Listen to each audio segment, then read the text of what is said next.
Good afternoon, and thank you for joining me in this, our second in the series of our Animals and Equine webinars. I'm covering quirks of the Animals Act and how best to understand them. So it should really be entitled Some Quirks, because each one, of course, would justify an entire seminar in itself. But my intention is to cover some of the common and some of the less common foibles of the Act, with time at the end for me to answer any particular questions that you might have. And if those questions are more in depth, or they're more involved, or they require some discussion between us, then I am always available for a private chat as well.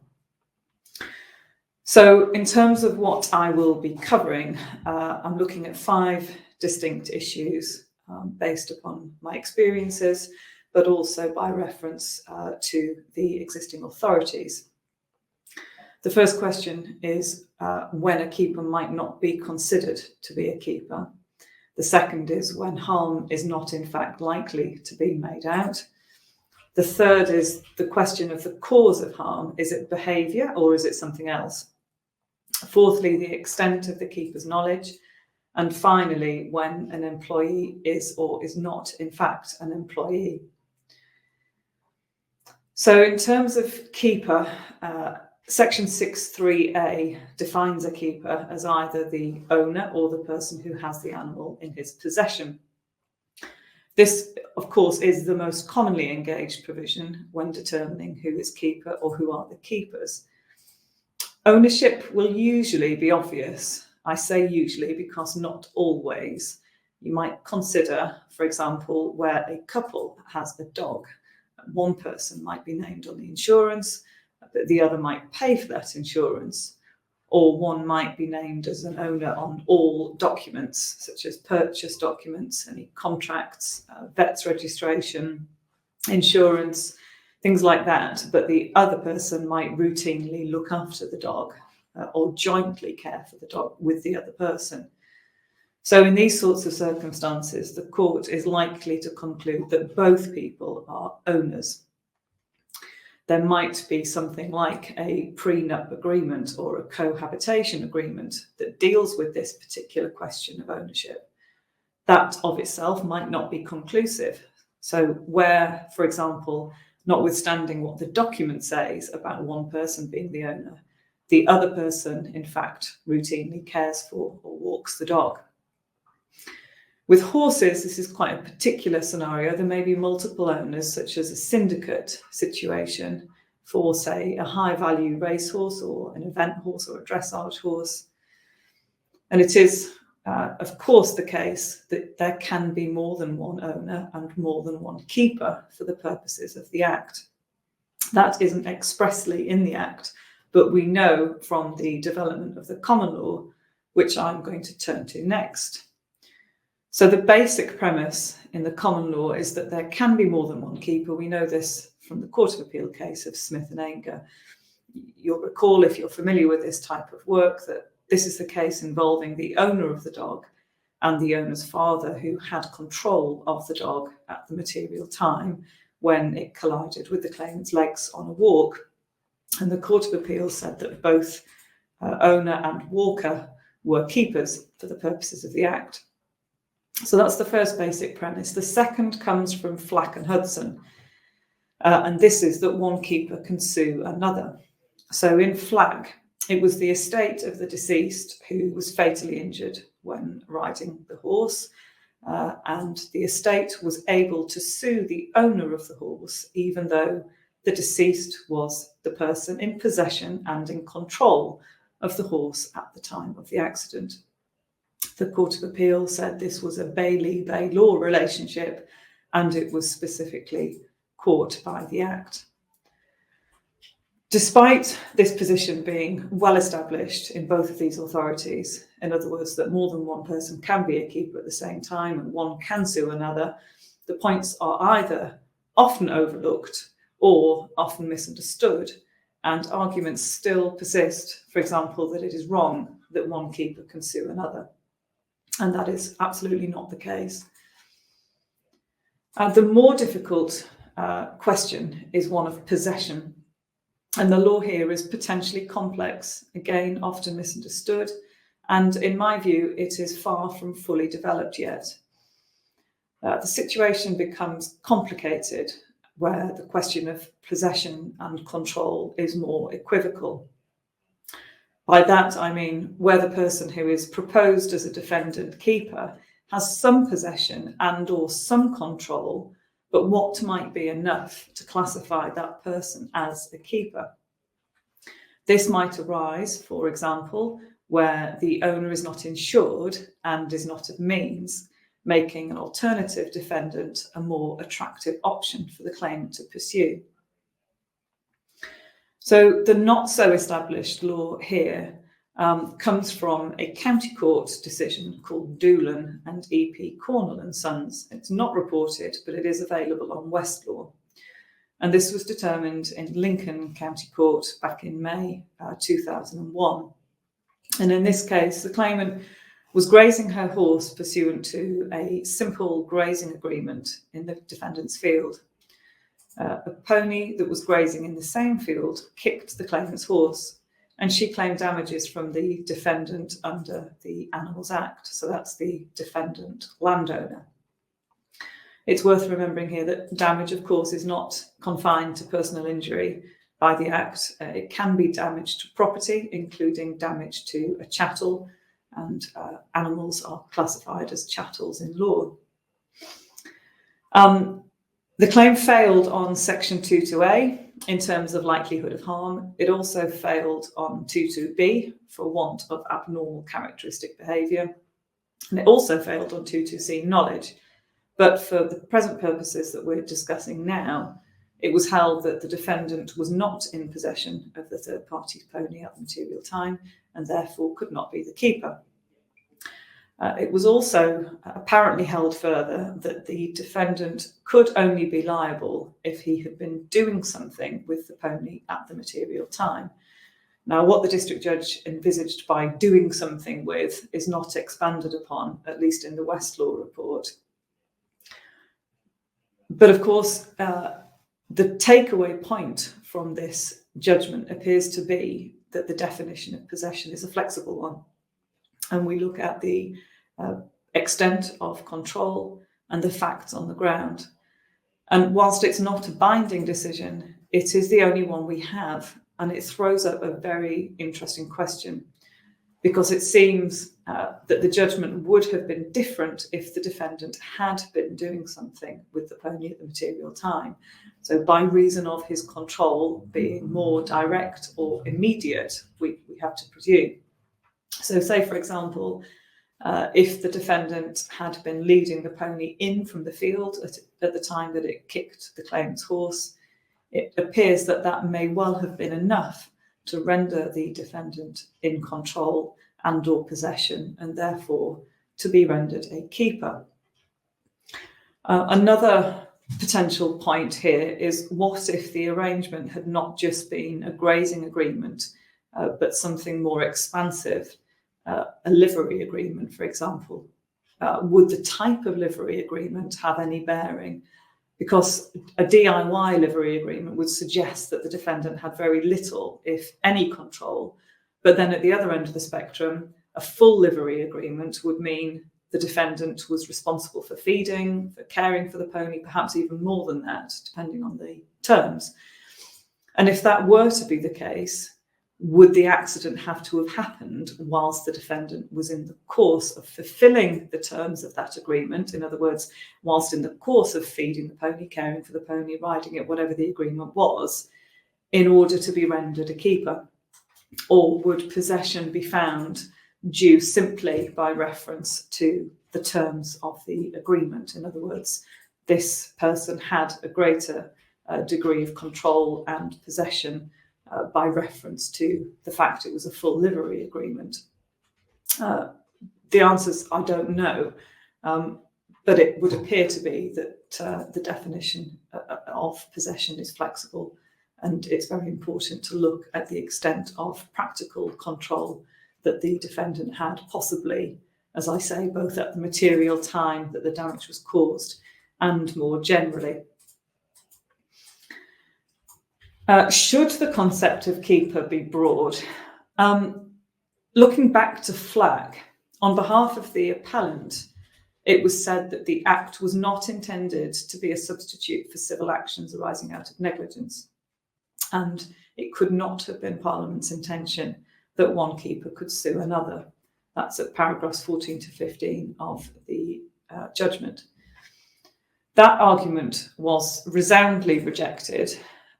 Lord Justice Otten at paragraph 17 said, at common law, the Baillie has a clear and well-established cause of action. There is nothing in the Act which expressly or by implication deprives the Baillie of his cause of action, or which limits the persons who can sue a keeper, in other words, owner or Baillie, to third parties and strangers. This was the answer to the simple question of whether one keeper could sue another, which was the contested point in Flagg. Whereas the question that's thrown up by Doolan is different. It goes to who should be defined as keeper in the first place. And that question has never been aired in the Court of Appeal or even in the High Court. Perhaps by analogy, we might expect the same expansive interpretation to be applied if the Doolan question were to be aired, because that appears to have been suggested by the district judge in Doolan itself. So in other words, why should a person who had control over the animal not be strictly liable for the damage it caused, particularly if at the material time he had direct and immediate control? Transient keepers. This was a related question to the one we've just been discussing, which was in fact addressed in Flagg on a cross notice in the appeal. And that question was, should the deceased as a transient rider properly be classified as a keeper? So respondent said, must be a narrow interpretation. And it was said by the respondent that it cannot have been Parliament's intention that strict liability should be imposed where the rider was in temporary control or temporary possession of the horse. And looking at paragraph 41 of the judgment, Lord Justice Otten rejected that argument and gave a expansive interpretation of keeper. He said, I can see no merit in that submission. The language used is clear and unequivocal, and it does not require the restricted meaning contended for. It was the clear intention of Parliament that a person in possession or control of the horse should be liable to third parties, provided he had the requisite knowledge of the dangerous characteristic. So the catch-all provision there is knowledge for the purposes of section 22C, but not the characteristic of keeper in the first instance. This point was dealt with very briefly in the judgment, and of course, it's not just knowledge that the claimant would have to prove. It would be likelihood of harm. It would be alternatively likelihood of severe harm, as well as the causative characteristic behaviour that must be displayed in a particular circumstance. But the point is nevertheless there. And in my view, it's a clear indication that even those who have transient control or possession can still be classified as keepers. There are catch-all provisions at section 6.3b and section 6.4 of the Act, which deal with further examples of where keepers will be found. So section 6.3b deals with 2 points. The first one is where the owner or person in possession is under the age of 16. And in that case, responsibility vests in the head of the household to which that child belongs. The second is where there's a gap in ownership or possession. Now, it's quite difficult to think of a situation short of abandonment of an animal, but in such situation, responsibility vests in whoever was the keeper prior to the gap, until such time as another person becomes a keeper. So it's easy to see how arguments about ownership and possession might arise in such scenarios, it's also easy to see how a potential defendant would fail to cooperate with proceedings by, for example, saying it's nothing to do with me, I shouldn't be responsible for any damage caused, I'm no longer in charge. Section 6.4 is a lesser-known provision which relates to temporary possession, and that's for the purpose of preventing damage or restoring the animal to its owner. So whoever takes possession for either one of those two express purposes is not deemed a keeper by virtue only of that possession. So somebody who acts, for example, as a rescuer in an emergency situation for the purpose of preventing the dog running amok, or for the purpose of returning the dog to its owner, won't be deemed to be a keeper just by virtue of one or two of those facts. However, it's no doubt deliberate that the word only is included in the statute, and there may well be scenarios in which the purpose of possession arguably extended to more than simply securing the animal to prevent it causing further damage or returning it to its owner. So, for example, two friends might keep their horses at the same yard, and it might be their habit to help one another out due to work commitments. For example, one might turn both horses out from time to time, or one might feed both horses from time to time. So let's assume that owner B's horse escapes from the premises and runs into a car. Owner B isn't there, but owner A is. And because she knows the horse, she's used to dealing with it, she goes to catch it. Is she a keeper? Well, on the one hand, you could say she's simply rescuing the horse to prevent it causing further damage and or for the purpose of restoring it to its owner. But on the other hand, she does handle the horse routinely from time to time. So going back to the FLAC definition, she is arguably otherwise a keeper, albeit she's a transient keeper in this situation. So whilst these scenarios are unlikely to arise, aside from keepers who are minors, I have never come across one of the other scenarios that I've discussed. But there will, of course, be cases that factually fall squarely within these niche definitions. So it is as well to be aware of these provisions and what they might or might not mean. Moving on to the second subtopic, when is harm not likely? I'll deal first with limb 1 of section 22A.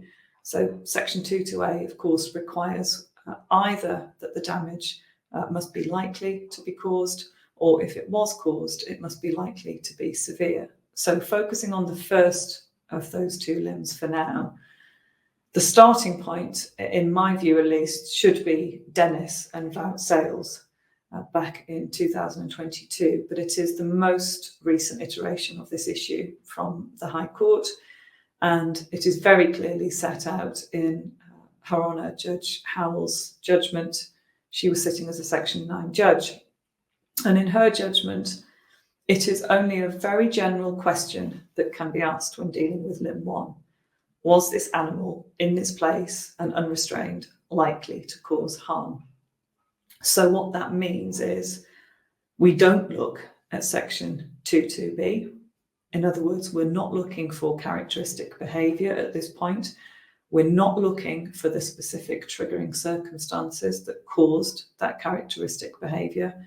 We are simply looking at what might this animal do in this place, unrestrained? Is it likely to cause harm? I strongly recommend looking at paragraph 44 of Dennis because it's comprehensive and it's a helpful read on what is, again, a frequently misunderstood or misapplied section of the Act. And that goes for both practitioners and judges. In my experience, the one question judges, at least at circuit level and below, always ask is how particular a question is this that I'm being asked to judge upon? Is it generally what's likely? Is it specifically what's likely? And the answer is resoundingly a general question. Perhaps at first glance it's a surprising finding, but it's a very careful one, and it absolutely follows the earlier iterations of the same point in Clark and Bolt and in Mervahidi. Looking at the detail of Mervahidi on this point, which is at paragraph 96 of the judgment, Lord Scott said, if a large domesticated animal, say a horse or a bullock, finds itself loose and unrestrained in a public place, it may cause personal injury or injury to property. But is it likely to do so?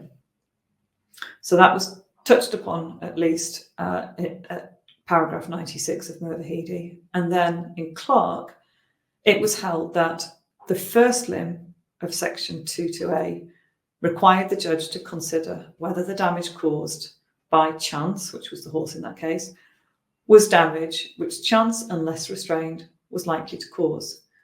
Quite simply, the judge did not address that question. On characteristic behaviour, which of course sequentially would be the next provision that's engaged, at paragraph 12, the then Lord Chief Justice went on to say, it only becomes relevant to consider this characteristic if the judge has first given an affirmative answer to the question posed by the first limb of 22A. I'm not quite sure that's correct in the sense that it doesn't have to be an affirmative answer to the question posed by limb 1, because of course limb 2 is also available. But the point still stands that we have to consider section 22A effectively in isolation from 22B.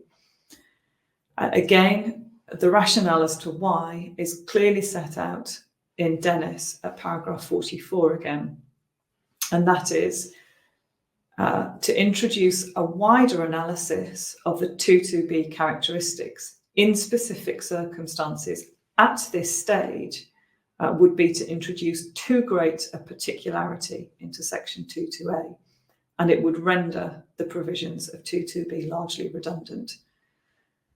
So we know it's considered in isolation, and we know it's considered as a very general point. So the question of whether the damage was likely to be caused will almost always be guided by expert evidence and, of course, lay evidence as to the animal's normal character and normal behaviour, as well as the behaviour that was exhibited at the material time. So if this animal had no propensity to do what it did, then the defendant might well be off the hook on limb 1. There was a previous exposition of the point in the case of Lynch. This is Lynch and Ed Walker. I prefer Dennis in that the rationale is set out far more clearly than in the Lynch judgment on the same point. So the exposition in Lynch at paragraph 23 is this. I too consider that the level of particularity is important. It cannot be the circumstances should be so defined so particularly that on the one hand, it is almost impossible to say that any other animal of the same species would behave in precisely the same way, because none can be shown to have faced precisely the same circumstances. Nor can it be reduced to such a level of generality as to completely divorce the question from the facts of the case. Now, I don't know what that means. It sounds like it's somewhere between very general and very particular, not too general so as to be divorced entirely from the facts, but equally not too particular. So Mr. Justice Langstaff said at that point in his judgment that he would return to the generality point later in his judgment. I scoured the judgment and I found it buried in paragraph 55, and there he simply said, viewed at an appropriate level of generality, the circumstances of the accident to which section 22B related were that of a horse being spooked by some unexplained event and whipping round. one can perhaps see why, prior to Dennis, judges and practitioners found it very difficult to understand what exactly the law was on Section 22A, Limb 1. So when is harm not likely to be severe? So this is Limb 2 of Section 22A. And of course, even if the harm which was in fact caused was in fact severe, that isn't enough. The claimant still has to satisfy the court that it was likely to be so. We know that definitively from Mervahidi, where Lord Scott said, the answer to these questions cannot be answered by simply referring to the seriousness of the damage actually caused. To do so would be to ignore the inclusion in the statutory language of the word likely. And that point was confirmed in Lynch. So in determining whether the harm was likely to be severe, and in fact likely at all, it's a prospective, not a retrospective exercise. And what I always say to help judges understand this point is that at the moment in time, immediately before the injury or the harm is about to be caused, you ask the question, is it likely? And at paragraph 61 of Lynch, the High Court said, there is simply no material other than the fact that there was an accident and it was severe, which would take the claimant so far as to say that severe injury was reasonably to be expected. So what makes harm likely to be severe? To an extent, it's a statistical exercise in the sense that the claimant must prove more than a mere possibility. But it is always by reference to the facts, and it is not simply the statistical probability of harm based on the broad circumstances and, for example, the experts' experiences. And I say be cautious here because in Dennis at paragraph 133, there is a clear criticism of the equine expert in that case for applying a balance of probability test based on his own experiences as opposed to the facts of the matter. So in continuation of the statistical point, Lord Justice Etherton in Freeman rejected the suggestion as quite unrealistic and unnecessary that the claimant must adduce evidence of a statistical nature which quantified accidents and correlated them to serious injuries. The distinction really is quite basic. The claimant has to prove a probability rather than a possibility of harm on the facts.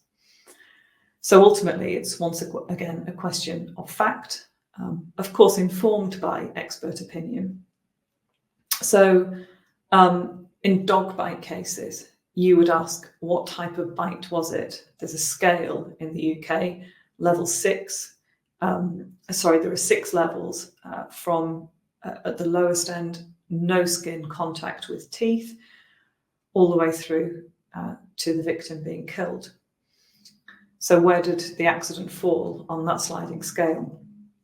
With horses, was the kick a cow kick, a sideways kick, or was it a backwards kick? Was it with one hoof or was it a double barrel kick? Was the connecting hoof shod? Was it just a warning kick? And this is where an expert, of course, will help you. Was it a glancing blow or did it fully connect? With falls, was the fall violent? Was it at speed? Was it onto a hard surface, a soft surface? It might be helpful when defending to show that previous similar accidents have occurred in respect of this particular individual, this particular horse, which gave rise to no injury or to minimal injury. But of course, be aware, we're dealing with the facts of the accident rather than any previous accidents.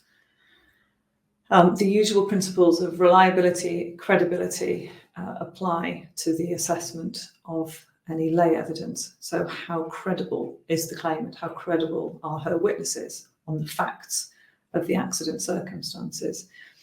Is there perhaps a suggestion that the claimant is seeking to bolster her case, for example, by making out that the force of the accident was more than it actually was? Are there any inconsistencies here that do damage to her credibility? And here, the question of likelihood of severe harm does take into account A, the characteristic behaviour, and B, the specifics of the circumstances that triggered that behaviour. This is expressly the case at paragraph 45 and 138 of Dennis.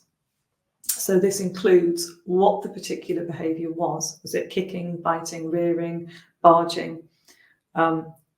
It also includes the violence or the force of that behaviour, and it includes the trigger which caused it in the first instance. And of course, not all animals within the same species will bear the same risk of harm. And in Hunt and Wallace, it was held that comparison should be made between the animal which caused the harm and animals of the same breed or subspecies, rather than dogs generally. So it is entirely appropriate to approach the issue of likelihood of harm or likelihood of severe harm by reference to the particular breed. A racehorse is more prone to flight than a cob. An Alsatian is more likely to cause severe injury when biting than a Chihuahua. And certain breeds of cattle are known to be more prone to aggression than others. So be aware of the distinction between breed and species. There was a mistake in Lynch. It was argued by the claimant in Dennis that the court should first consider section 22b, so take the act out of turn, and then identify the relevant characteristics which are said to give rise to liability, and then refer back to section 22a to decide whether those characteristics mean that damage was likely or likely to be severe. This is set out at paragraph 23 of Dennis. And the claimant here relied on Lynch, wherein Justice Langstaff did not take a sequential approach to the act. There was a concession on this point in Lynch.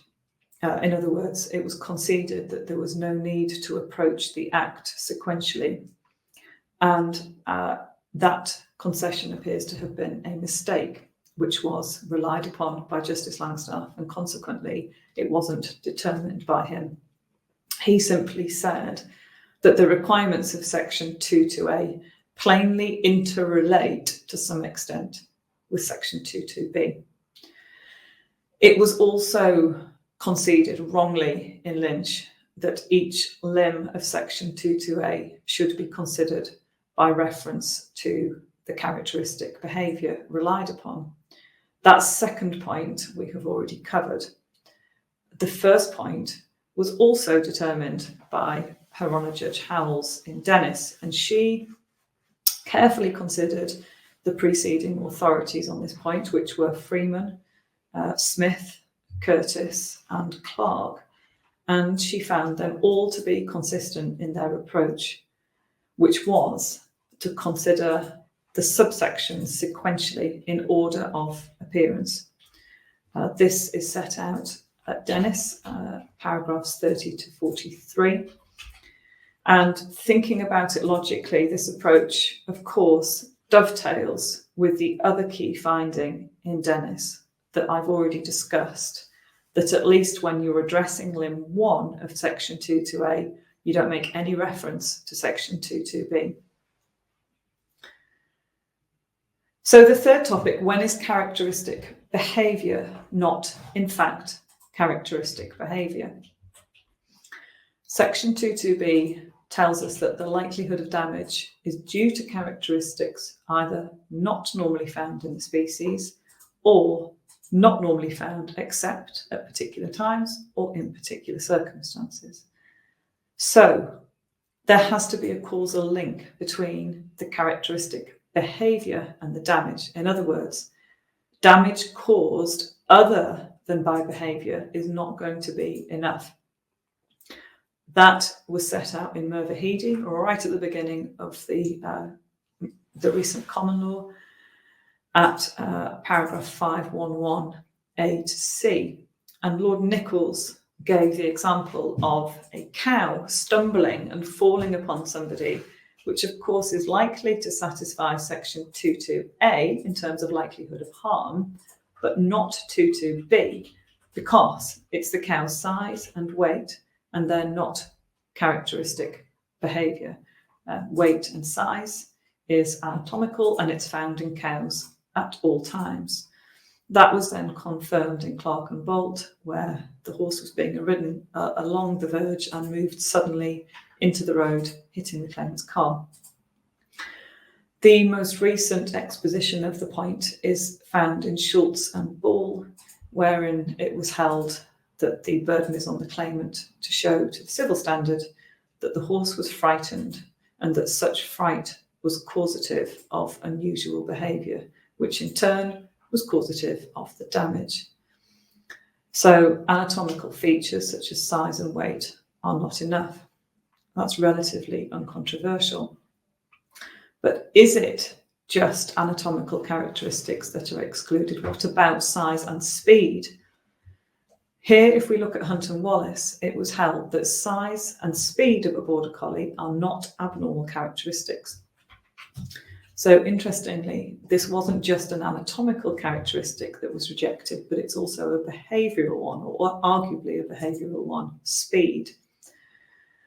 But where you've got size and speed combined with characteristic behaviour being displayed, the claimant may discharge the burden. And here I say may, because play is unlikely to be enough, because play is normal behaviour for a dog at any given time, as is running off the lead. And something more has got to be shown, which of course is why so many dog strike claims fail. If the claimant can show aggression, which is abnormal, save at particular times or in particular circumstances, then that's a different matter. And this is why it's so much easier for claimants to succeed on dog bite claims than it is on dog strike claims. Of course, the merit of the claim will, as usual, depend upon lay and expert evidence. And the latter, the expert evidence, might include, for example, forensic collision evidence such as in Schultz. In other words, the claimant has to show that the animal causing the damage, the horse, was in a state of fright and hadn't simply wandered into the carriageway. And that was the divide between Schultz and Mervahidi, which were otherwise striking in terms of their factual similarity. A related point here is that even where the characteristic behaviour might have been initially displayed, it has to be ongoing at the point of injury or damage. So liability was established when the cow in Williams and Hawkes in the Court of Appeal, which, having jumped over a fence and stampeded into the road, collided with a car. Whereas in the county court decision of Livingston and Armstrong, whilst the cow may have initially escaped in a state of panic, it was no longer in such a state when it collided with a car half a mile away. So you can see how not just an expert in bovine behaviour, but also a forensic collision expert is likely to be instructive in such cases. Then we have the extent of the keeper's knowledge. It's worth noting that all that is required is knowledge of the characteristic behaviour, not also knowledge of the circumstances. We know that from Mervahidi, because what caused the horses to flee remained unknown. However, that point is refined by Ford, where the circumstances were capable of determination, then the keeper must know that horses can display the characteristic behaviour in those circumstances. So in Ford, there were competing expert opinions on these circumstances. Claimant said horse reared due to misbehaviour, defendant said rearing due to a heart attack. And the keeper knew that horses could rear when misbehaving, but not when having a heart attack. The court preferred the defendant on the cause, also accepted the defendant's evidence on the issue, and therefore knowledge wasn't made out. So there's a clear requirement that the keeper must possess knowledge of the characteristic behaviour and the circumstances in which it arose, so both of those things. We know this has to be actual as opposed to constructive knowledge. That was established in Hunt and Wallace, but also was one of the premises in Ford as well.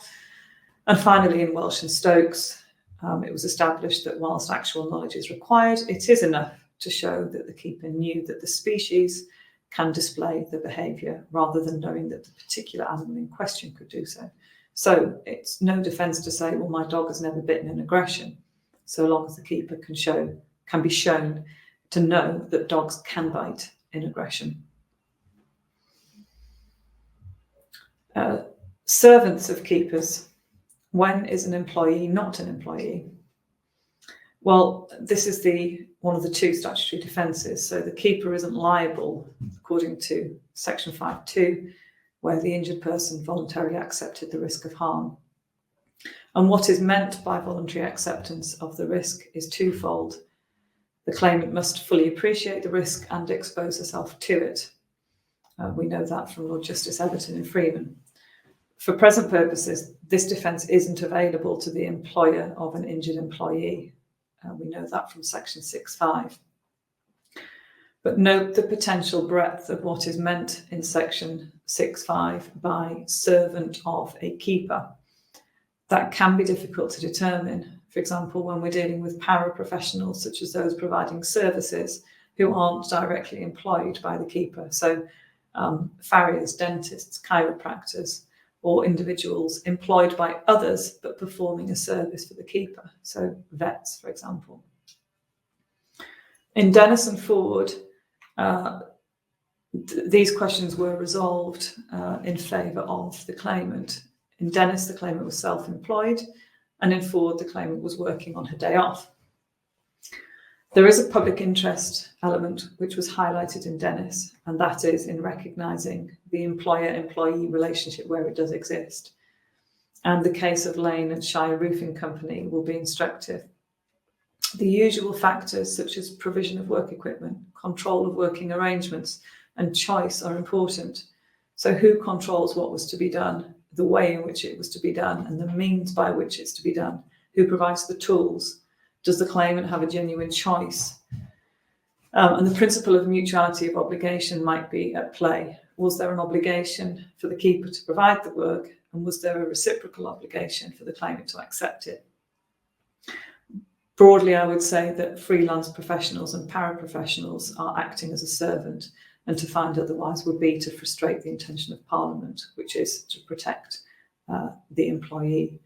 But the counter-argument to that, of course, is that freelancers may have more choice as to whether they perform the service in the first place, how it is to be performed, and it's always, of course, dependent on the particular facts. But the case law does seem to favour the claimant. Thank you very much indeed for listening. There'll now be a short break, followed by questions.